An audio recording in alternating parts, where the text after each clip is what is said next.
علم و معارف تحکرسی اساسی رشد همه ساحه‌های جامعه محسوب می‌یابد و در روند تحکیم پایه‌های دولت و دولتداری، ارزش‌های والای ملی، تعلیم و تربیت نسل معاصر، آماده ساختن متخصصان ورزیده و خودشناسی و خودآگاهی نقش محوری دارد. در پیام نوبتی اساسگزار صلح و وحدت ملی، پیشوای ملت، پرزیدنت جمهوری تاجیکستان محترم امامعلی رحمان این ساحه اصالتناک جامعه گسترده مورد بررسی قرار گرفت. بخصوص سرور دولت تاکید کردند که آموزش علم‌های طبیعت‌شناسی دقیق و ریاضی جدی براق مانده شود. اینچنین دستور دادند که برای توسعه تفکر تکنیکی نسل نورس سالهای 2020-2040 20 ساله آموزش و رشد فن‌های طبیعت‌شناسی دقیق و ریاضی در ساحه علم و معارف اعلام کرده شود. در این راستا به مسئولین سپارش دادند که در فرصتی نسبتاً کوتاه نقشه چاره‌بینی‌ها را عاید به این مسئله تحریزی نمایند. سرور دولت تشکیل المپیادها و دیگر همایش‌های علمی آموزشی را یکی از عامل‌های اساسی رشد علم‌های دقیق ارزیابی نمودند.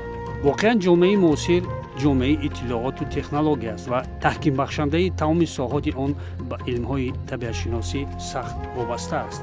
علم‌های طبیعت‌شناسی دقیق و ریاضی ارتباط ناگسستنی دارند. امروز در مؤسسه‌های تحصیلات میانه عمومی، دانشگاه و دانشکده‌ها علم‌های دقیق در زمینه‌های گوناگون به نسل نورس و جوان آموزانده می‌شوند. همه‌ساله برنامه‌های نوی تعلیمی تهیه و تطبیق می‌شوند، اما راه و اصول‌های معاصر ضرورند که نسل نورس و جوان از این علم‌ها برخوردار گردند. سمت دیگری رشد علم‌های دقیق این انجام دادن کارهای علمی تحقیقاتی است، به ویژه دستگیری عالمان جوانی که به پژوهش و اختراعات مشغول هستند. عامل اساسی را در رشد علم‌های دقیق متخصصان ساحه در تأمین شرایط مادی و تکنیکی آزمایشگاه‌ها و مرکزهای علمی می‌دانند. پس از امروز به فردا چی باید کرد که اهل علم و معارف بخصوص مسئولان در تطبیق دستورهای سرور دولت عاید به رشد علم‌های طبیعت‌شناسی دقیق و ریاضی تدبیرهای ضروری اندیشند؟ کدام کارها را باید انجام دهیم که صفات و اصولهای آموزش و تطبیق علم‌های دقیق در مؤسسه‌های تعلیمی، علمی و استحصالات بهتر گردند؟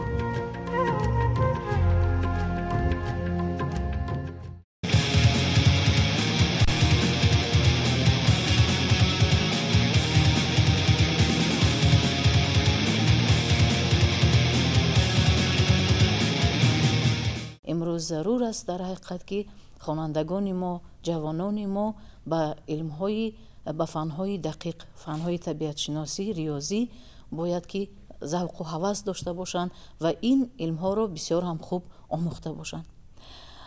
و در پیام خود جناب عالی سپارش دادند که به وزارت و اداره‌های داخلدار سپارش دادند، خیلی که همه ما می‌دانیم در مهلت معین گردیده نقشه چاره‌بینی‌ها را عاید به پیشبردی همین پیشنهاد به حکومت جمهوری تاجیکستان پیشنهاد نمایند و امروز الکی در وزارت معارف و علم جمهوری تاجیکستان و گروهی کاری و بین گروهی کاری خودی وزارت معارف و اینچنین امروز الکی گروهی کاری بین اداروی بین وزارت اداره های داخلدار تأسیس داده شد و الکی عاید به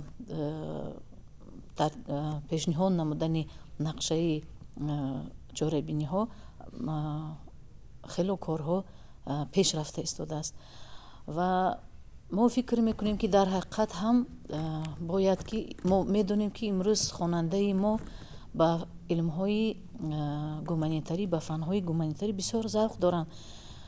کتابخوان شده ایستادن، شعرها رو از خود میکنند، پاره‌های غزل‌ها رو از خود میکنند و ما امروز ها میبینیم که در آزمون‌های جمهوری چنین یک آزمونی بسیار هم با صلاحیت به نزدیکی جنبست گردید. فروغ سپیدانوی ما از اون دیده ایستادیم که در حقیقت خوانندگان ما بسیار هم کتاب‌ها، اثرها، شعرها از یاد کردن، خوانده ایستادن و امروز باید ما همون راه و اصولهای نو برای آموزشی فن‌های دقیق، فن‌های ریاضی، فن‌های طبیعت شناسی را ما باید پیشنهاد کنیم. باید همین راه و اصولها را به خوانندگان پیشکش کنیم، به مردم پیشکش کنیم تا که جهت همین راه و اصولها ما آموزش را ба роҳ монем. Агар мо стратегияи бисолаи омӯзиш ва рушди фанҳои табиатшиносӣ дақиқ ва риёзӣ дар соҳаи илму маориф ва барномаҳои миёнамуҳлатро агар пешниҳод менамудем, бисёр хуб мешуд ва саривақтӣ мешуд. ва ман гуфтаниам ки омӯзиши фанҳои табиатшиносӣ, риёзӣ, ин на танҳо кори муассисаҳои таълимӣ, кори донишгоҳҳо, ин кори тамоми ҷамъият, кори мақомотҳои маҳаллӣ, кори тамоми ҷамоатчигӣ, аҳли ҷамоатчигӣ ва кори ҳамаи падару модарон мешуморам. Барои он ки аллакай барои завқу рағбати кӯдакро ба ҳамин фанҳои дақиқ бедор кардан, бояд ки аллакай аз оила ин оғоз гардад. Аз оила аллакай падару модарон инро оғоз кунанд ва дигар роҳу усулҳоро мо ба муассисаҳои таълимӣ бояд пешниҳод кунем ки бо кадом роҳҳо имрӯз акнун ба фанҳои дақиқ хонандагонро ҷалб кунем. Ман фикр мекунам ки барномаи таъмин намудани муассисаҳои таълимӣ, таҳсилоти умумӣ, кабинетҳои фаннӣ ва озмоишгоҳҳои муҷаҳҳази таълимӣ ки то 2020 буд, мана имсол акай ҷанбаст мешавад, пурра иҷроиши худро ба охир нарасонд. Ва бисёр хуб мешуд ки агар ана ҳамин барнома боз ҳам давом дода мешуд, барои ки ана ҳамин барнома метавонад як заминаи бой барои амалӣ гаштани ана ҳамин бисолаи рушди фанҳои табиатшиносӣ, риёзӣ ва дақиқ гардад.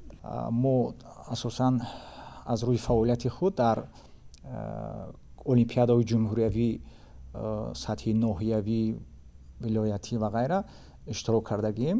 Шахсан ман иштирок кардагиам ва ман мушоҳидаҳо дорам ва аз ҳамунҷа ман ба хулоса омадаам ки то чӣ андоза муаллиме ки фанро дарс медиҳад мукаммал дониши мукаммал дорад, ба ҳамун андоза натиҷаҳои шогирдон назаррас мешаванд. ва аз ин лиҳоз ман гуфтаниам ки хуб мешуд ҳамун такмили ихтисоси муаллимонро аз нав баррасӣ намоянд, яъне нақшаву барномаҳошон ҳамашона айнав баррасӣ кунанд, то ин ки мувофиқ ба ҳамин мақсади ниҳоӣ ноил шавем. Чунки 20 солаи рушди илмҳои дақиқ ва риёзӣ ин хеле моро талаб мекунад ки бо диққат амал кунем. баъд ман гуфтаниам ки умуман дар олимпиадаҳо хеле талабагони бақувват зиёданд. ин боиси хушнудист. ман ина ба боварии том мегӯям, чунки якчандта литсейҳои президентие ки ҳастанд амалкунанда, инчунин литсейҳо танпевӣ ва дигар литсейҳо ҳастанд шахсӣ, ҳамаи онҳо талабаҳои хеле пурқувват тайёр мекунанд. сатҳи дониши онҳо барои омӯзиш дар донишгоҳҳои дилхоҳи дунё мувофиқат мекунад. лекин як мушоҳидаи дигар ба назар мерасад ки ҳамун талабагоне ки хеле истеъдоди зиёд дорану натиҷаи хуб ба даст меоранд, ҳамун фанҳое ки тахассус ҳисоб мешаванд ва медалро ҳамун фан гирифтаанд, ба ҳамун муассисаҳо дохил намешаванд, барои хондан дохил намешаванд. ин боиси таассуф аст. ва чӣ бояд кард ки онҳо маҳз ба ҳамин муассисаҳо рӯ биёранд. ва ба фикри ман дар инҷа мо бояд барои ҷавоно шароит муҳайё кунем. ман фикр мекунам ки мо бояд на танҳо фақат дар соҳаи ҳуқуқ ё ки иқтисодиёт дигар кадрҳо тайёр кунем, инчунин тавре кунем ки маҳз ҷавонони мо рӯ ба фанҳои дақиқ ва риёзӣ оранд. барои ин ман пешниҳод мекунам ки бояд масалан якчанд ҳамихел хобгоҳҳои замонавӣ бояд сохт ки ҳамин ҷавонон бинанд донанд ки оянда онҳо ягон мушкилотеда дучор намеоянд ва баъдан бо ҳамин хел забондонии ҷавонора то ба дараҷаи баланд бардоштан дар кор ки озодона ба марказҳои илмии дунё роҳ ёбанд. мо ҷавонони пурқувват дорем, лекин дар ҳудуди ҷумҳурии худамон монда истодаанд. вазорати маориф имрӯз тасмим гирифтааст ки дар нақшачорабинии навбати оид ба бистсолагии рушди фанҳои дақиқ, яъне ба нақша гирифта шудааст ки такмили ихтисос дар муассисаҳои таҳсилоти миёнаюмӣ, дар муассисаҳои таҳсилоти касбӣ ва олӣ яъне зиёд карда шавад, яъне танҳо вобаста ба ҳанамин фанҳои дақиқ. имрӯз сабаби фикр мекунам ки сабаби асосии яъне на он қадар хуб рушд кардани фанҳои дақиқ дар он аст ки дар муассисаҳои таҳсилоти миёнаюмӣ, дар муассисаҳои таҳсилоти олии касбӣ баъзаи моддаи техникӣ яъне ки назаррас нестанд. хуб мешуд ки аз ҷиҳати моддаи техникӣ, аз ҷиҳати лабораторияҳо, аз ҷиҳати ҳамин таҷҳизотҳо, яъне ки муассисаҳои таҳсилоти олии касбӣ, чӣ муассисаҳои таҳсилоти олии касбӣ, чӣ муассисаҳои таҳсилоти миёнаи умумӣ, яъне таъмин карда шавад.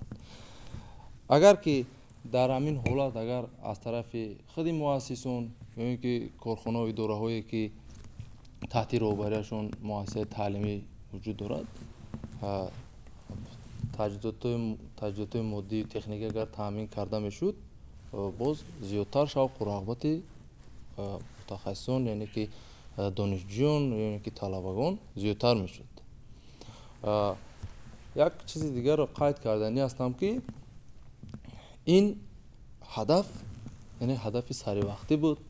яъне мо кормандони соҳаи маориф имрӯз ниёз доштем ба ҳамин ҳадафи бисолае ки имрӯз роҳбари давлат дар паёми навбатӣ ба маҷлиси намояндагон пешниҳод кард ки бисолаи рушди фанҳои дақиқ ин ба монанди чӣ хеле ки муаллима қайд кардан, ба монанди як барномаи фуруғи субҳи доноӣ ки имрӯз мебинем ки аллакай чӣ ҷавонон, чӣ хурдсолон, чӣ калонсолон аллакай ба таҳия мутолиа кардани китобҳои бадеиву дигар намуди китобҳо аллакай ҷалб шудаанд, ба ҳамин монанд як хусусияти хуб дорад.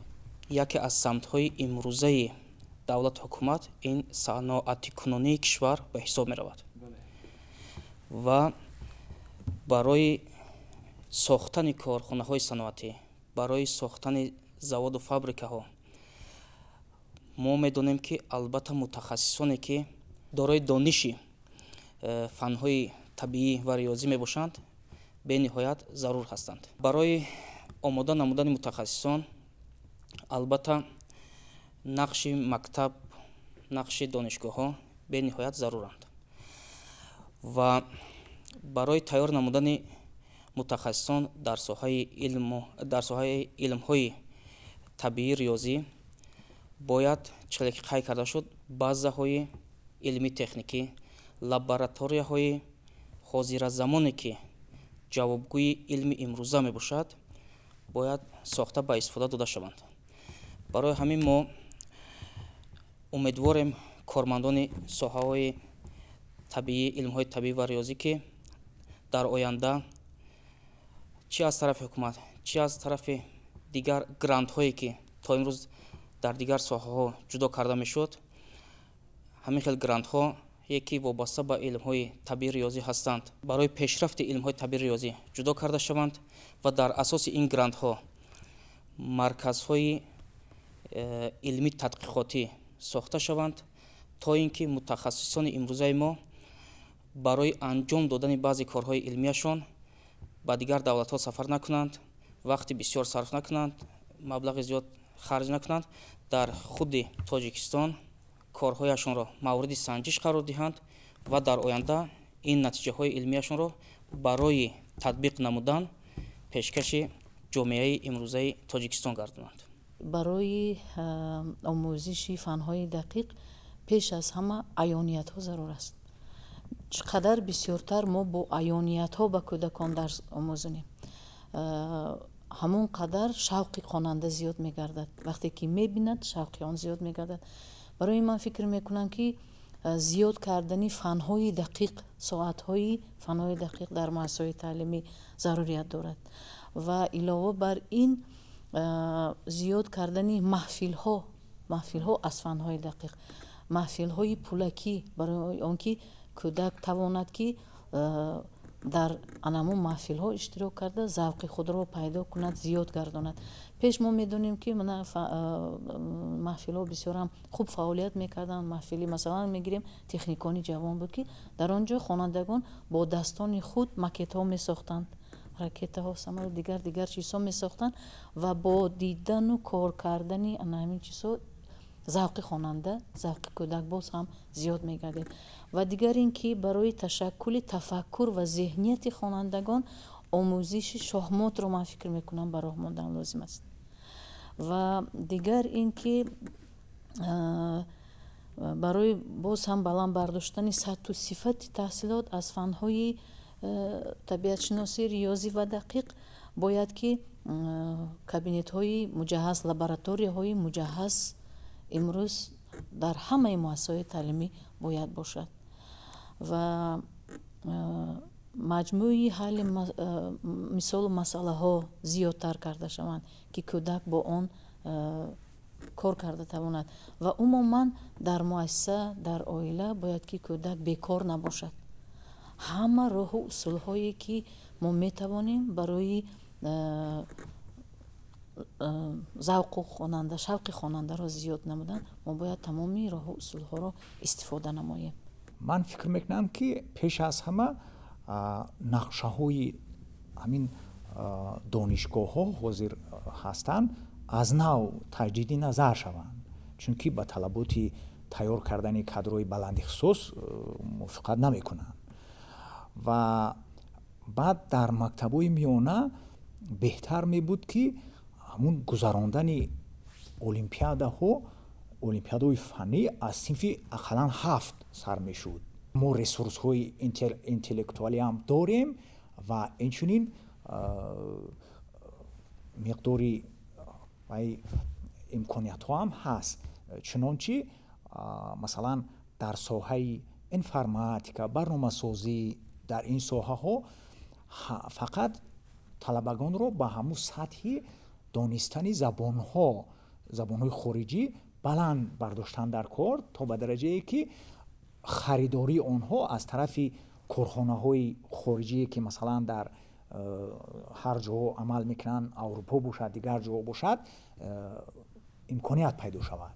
чунки ҳама талабагони мо дар ҳамин сатҳи ҷаҳонӣ ҳамун фанҳоро медонанд, лекин фақат ба сабаби мавҷуд будани ким кадом яъне саде, яъне пеши роҳа мегирад.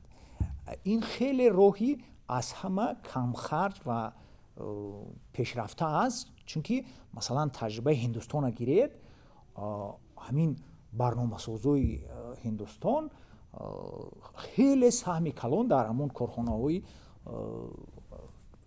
компютерӣ доранд ки дар ҷаҳон машҳуранд. ҳамин гуна имкониятҳо дар мо ҳам ҳаст.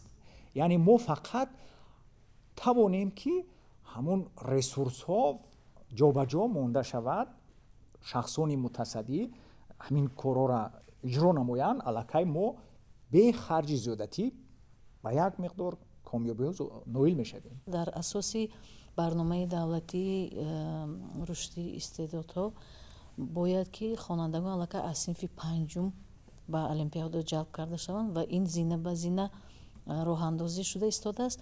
ва зиёда аз ин боз ҳам зарур аст ки олимпиада хусусан аз ҳамаи фанҳои дақиқу риёзӣ боз ҳам зиёд карда шавад, барои он ки ана ҳамин озмунҳо, ана ҳамин олимпиадаҳо, чунин як конкурсҳо албатта боз ҳам барои хонандагон имконият медиҳад ки зеҳни худро намоиш кунанд ва боз ҳам барои кор кардан, боз ҳам дониши чуқуртар омӯхтан сайю ҳаракати онҳоро зиёд мегардонад. ва дуруст аст ки бояд боз дигар намудҳои намин озмунҳоро мо дар байни хонандагон аз синфҳои 5 ё синфҳои 7 сар карда аллакай мо бояд ба роҳ монем. маълим дар инҷа қайд карданд ки имрӯз мутахассисони мо аз лиҳози назариявӣ пурзур ҳастану дар амалия ҳамон татбиқе ҳаст, ҳамон татбиқоро яъне ба ҷо намеоранд. ин сабаби ин ман аз нигоҳи худ гуфтанӣ ҳастам, ки сабаби асосии ин норасоии амалия ҳаст. яъне дар амалия кор накардани ҳамон мутахассисон, яъне имрӯз муайян мегардад, ки мутахассис назарияи омӯхтаи худро дар амалия чикор карда, яъне татбиқ карда наметавонад. имрӯз дар муассисаҳои таҳсилоти олии касбӣ, яъне ба тариқи шартномавӣ бо муассисаҳои таҳсилоти миёнаи умумӣ кафедраи методикаи таълим яъне бароҳ монда шудааст. ин ҳам чи аст? Ин барои гузарондани таҷрибаомӯзӣ аз фанҳои методикаи таълим. яъне инам яке аз роҳҳои баланд бардоштани сатҳи донишнокии таҷрибавӣ, яъне ҳамин мутахассисони имрӯза аст, ки инам яъне бояд пурзур карда шавад. ҳадафи пешгирифтаи имрӯзаи роҳбари давлат, ман фикр мекунам, ки бояд мутахассисони ҳамин соҳа, мо мутахассисони соҳаи маориф бояд дар ҳамоҳангӣ, дар якҷоягӣ бояд гирди ин ҳадаф ҷамъ омада якдилона, яъне бояд чикор кунем ин ҳадафро ҳамчун як барномаи бузурге, ки барои роҳравӣ, яъне ки баланд бардоштани сатҳи дониши маҳорату малакаи мутахассисони илмҳои дақиқ ба роҳ монда, яъне ки пешбурди ин соҳаро, яъне дар аз нигоҳи худ, яъне аз рафти фаъолияти кории худ, яъне ки пешкори худ гузошта бояд амал кунад. вақте ки мутахассисони ин соҳаҳо ба камол мерасанд ва барои коркарди он боигариҳое ки дар худи тоҷикистон мавҷуданд, онҳо саҳми худро мегузоранд, ин албатта таъсир мекунад барои пешрафти ҷамъият, барои дигар самтҳое ки новобаста ба ин самтҳо вобастагӣ доранд.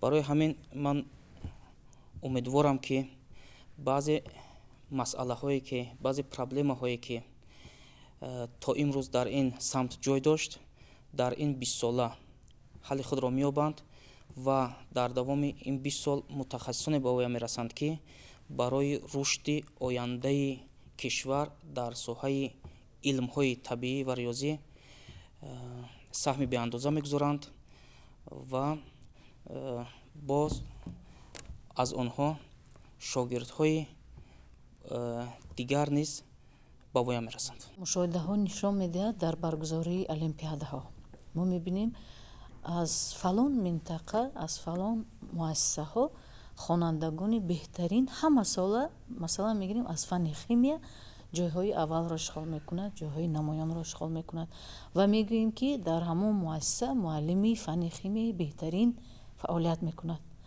ё ин ки дар як минтақаи дигар аз фанни мегирем математика ё аз фанни забони модарӣ. ва ман пешниҳод мекардам, ки ана ҳамин таҷрибаи пешқадами омӯзгороне ки таҷрибаи бой доранд, метавонанд хонандагонро ҳамасола ба олимпиадаҳо бисёр хуб омода намоянд, тариқи телевизион пахш карда шавад, паҳн карда шавад дар байни мардум ва бо ҳамин васила барои боз ҳам омода намудани кадрҳои баландихтисос, ки онҳо аз таҷрибаи омӯхтаи худ, масалан тариқи телевизион мебинанд ё ки расонаҳои ахбор мебинанд, боз ҳам омӯзиш зиёд мешавад, аз болои худашон кор мекунанд, бо хонандагони худ бисёр фаъолияти хубро ба роҳ мемонанд ва ин ҳам яке аз роҳҳои зиёд намудани завқи хонандагон ба фанҳои дақиқу риёзӣ мебошад. ман як чиза илова карданиам, умуман ҳозир дар ҷумҳурии мо маркази миллии тестӣ назди президенти мамлакат амал мекунад, чанд сол аст ки амал мекунад, натиҷаҳои беҳтар мо вохӯрдастем, ин хуб аст. лекин имсол баъзе тағйиротҳо дар сохтори имтиҳонҳои онҳо ворид шудааст, ки масалан математика аз ҳамун имтиҳони аввал бардошта шудааст ба андозае ки ман медонам ҳозир. ман фикр мекунам ки ин ба мақсад мувофиқ нест, чунки таҷрибаи ҳамун бисёр муассисаҳое ки ман дар мактаби миёна кор кардаам, яъне ҳам дар мактаби олӣ кор мекунам, ҳам дар мактаби миёна баъзан рафта дарс мегӯям, то ин ки бачаҳоро ба олимпиада тайёр кунам. мушоҳида нишон медиҳад ки ҳамун бачаҳое ки математикаро медонанд дигар фанҳоро ҳам тезтар мефаҳманд. барои ҳамин беҳтар буд ки ҳамун математика дар ҳамун имтиҳони аввал мононда шавад, то як андоза мононда шавад ва ин гуфтанӣ ки як фазоеро ба вуҷуд меорад ки дар ҳамун фазои интеллектуалӣ, дар ҳамун фазо талабагон амал мекунанд. ин боиси пешравии ҳамуно мешавад, новобаста аз он ки дар кадом соҳа вай бояд дар оянда кор кунад. шарт нест ки вай омада дар мактаби олӣ дохил шаваду баъд математика гашта хонад. маҳз асос бояд дар мактаби миёна гузошта шавад. барои ҳамин санҷиш ки дар маркази миллии тестӣ бошад, аллакай бачаҳо ҳамаш ба ҳамун мувофиқан тайёрӣ мебинанд ки боиси натиҷаҳои хубтар мешавад. вазорати маориф яъне дар нақша чорабинӣ ки вобаста ба рушди фанҳои дақиқ аст, яъне ки нақша чорабинӣ таҳия карда истодааст. дар ҳамун нақша чорабиниҳо яъне ки таҳияи аз нав таҳия намудан ва аз мадди назар гузарондани нақшаҳои таълимӣ дар муассисаҳои таҳсилоти олии касбӣ, дар муассисаҳои таҳсилоти миёнаи касбӣ ва ба роҳ монда шудааст ки вобаста ба ҳамин самт, яъне ки вобаста ба ривоҷу равнақ додани фанҳои дақиқ ва зиёд кардани фанҳои дақиқ, яъне аз тарафи мутахассисон бояд мавриди омӯзиш қарор дода шуда. як чизи дигарам муаллим қайд карданд ки имрӯз маркази миллии тестӣ дар маркази миллии тестӣ яъне ки фанҳо вай карда шудааст. вазорати маориф ва илми ҷумҳурии тоҷикистон дар мувофиқа бо вазорати рушди иқтисод ва савдо, вазорати молия, яъне ки ба нақша гирифта шудаанд ки ҳамун ихтисосое ки вобаста ба фанҳои дақиқ аст, фанҳои гуманитарӣ аст, риёзӣ аст, яъне нақшаи қабули онҳо дар муассисаҳои таҳсилоти олии касбӣ яъне зиёд карда шавад. ба чӣ хотир? ба он хотире ки имрӯз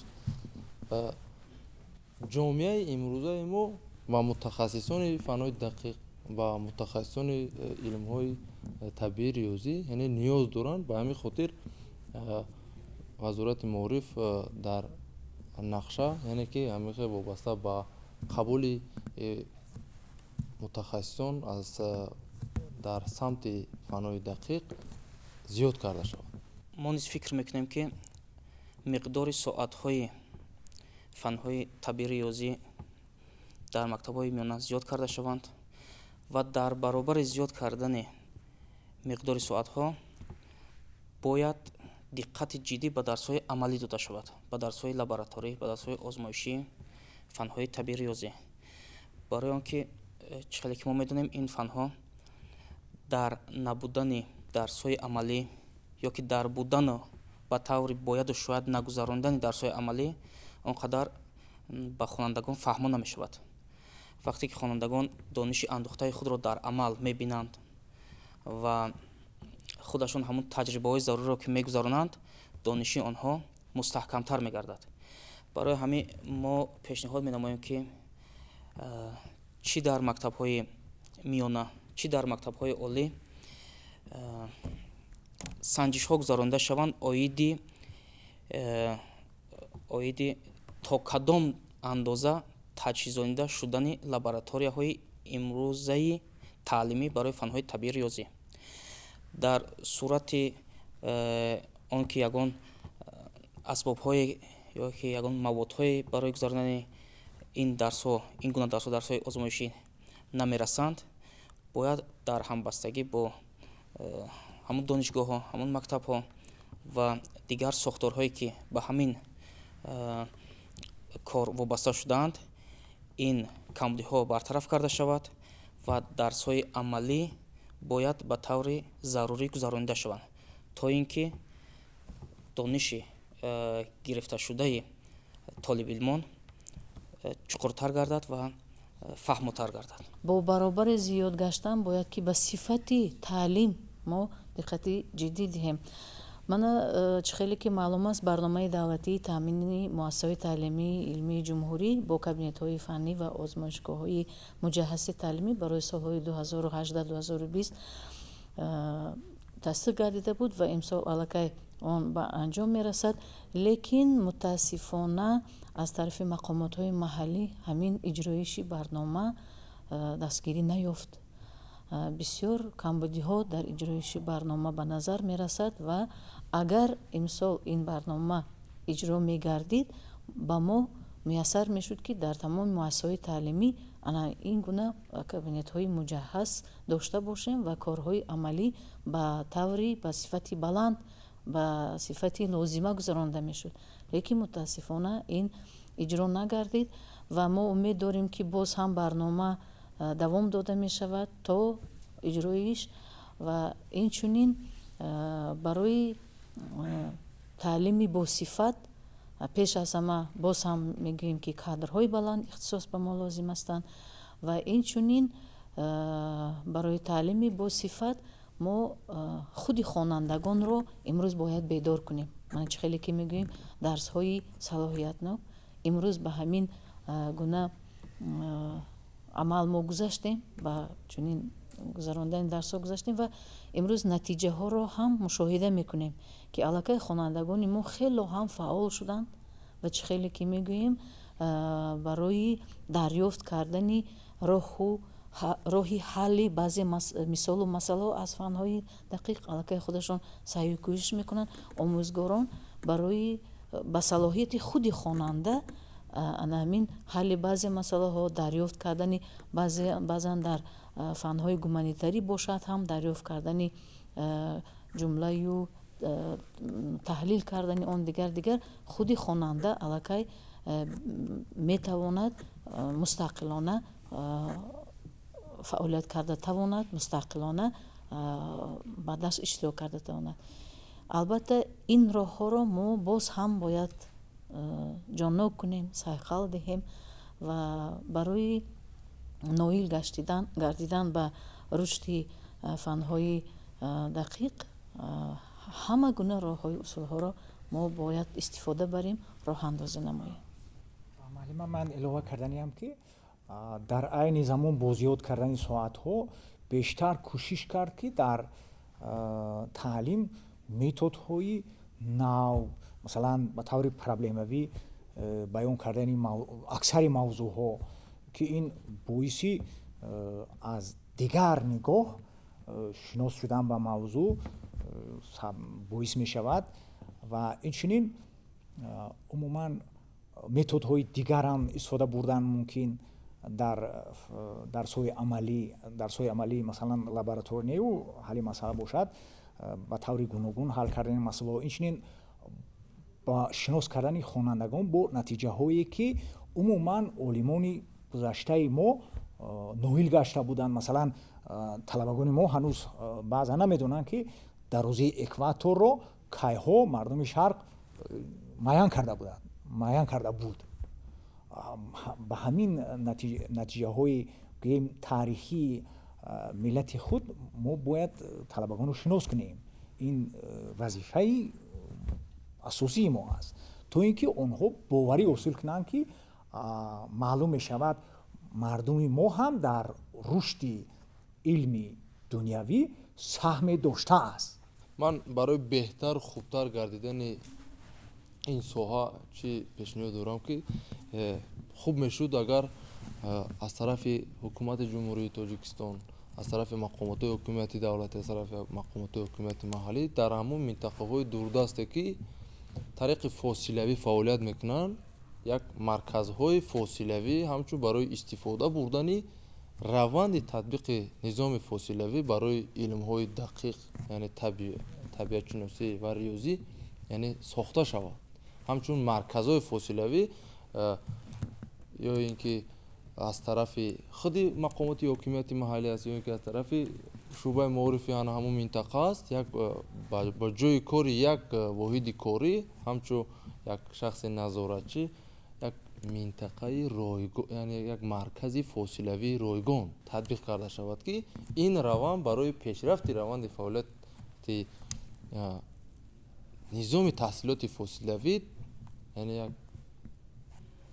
пешравиро нишон медиҳад, ки ин ҳам барои низом, барои ана ҳамин пешрафти илму илмҳои табиатшиносӣ ки ихтисосҳои фосилавӣ доранд, инам як пешравиҳо аст. барои амалӣ гаштани анамин пешниҳоди шумо бояд ки вазорати молия дастгирӣ намояд, вазорати рушди иқтисод ва савдо, умуман тамоми вазорату идораҳои дахалдор бояд якҷоя дар якҷоягӣ бо нақшаи корӣ байни идоравӣ фаъолият намоянд, ки то ба ана ҳамин ҳадафҳо мо ноил гардем. робитаи байни муассисаҳои олии касбӣ ва муассисаҳои таҳсилоти миёна имрӯз ба назар мерасад, албатта, чунки дар омода намудани хонандагон ба олимпиадаҳои фанӣ, олимпиадаҳои ҷумҳуриявӣ ба назар мерасад. Агар хуб мешуд ки дар тамоми муассисаҳои таҳсилоти миёна умуман робитаи муассисаҳои таҳсилоти миёнаи умумӣ ва таҳсилоти олии касбӣ ҷоно карда мешуд. Ин ҳам яке аз роҳи ноил гардидан ба ҳадафҳои олии имрӯза мебошад. имрӯз тамоми қариб ки муассисаҳои таҳсилоти миёнаи умумӣ низоми сарикасӣ фаъолият мекунад.